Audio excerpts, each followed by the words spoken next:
اچھا سر، آگے پوچھا گیا ہے اگر امام 4 رکعتوں کی بجائے 3 رکعت پڑھا دے اور سلام پھیر دے، پھر بعد میں پتہ چلے کہ 3 رکعت نماز پڑھی ہے، اور جو بعد میں آئے جس کی 2 رکعت رہتی ہیں اور وہ امام کے سلام پھیرنے پر کھڑا ہو کر اپنی نماز مکمل کرنے لگ گیا، اب جب امام صاحب دوبارہ کھڑے ہو کر بھول جانے والی 4تھی رکعت پڑھائیں گے تو کیا وہ شخص امام کے ساتھ مل جائے یا پھر الگ سے پڑھتا رہے؟ دونوں صورتیں ممکن ہیں، اچھا، اور یہ بولنے والا واقعہ نبی رحمت صلی اللہ علیہ وسلم کے ساتھ بھی پیش آیا۔ آپ نے زور کی 2 رکعتیں پڑھائیں، سلام پھیر دیا،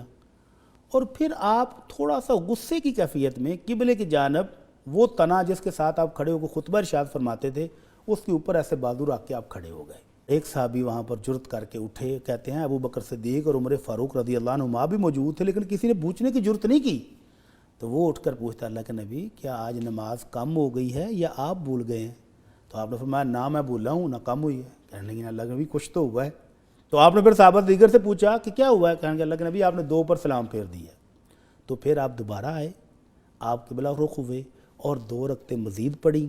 اور تشہد پڑھ کے پھر آپ نے سجدہ سہو کیے اور پھر سلام پھیر دیا۔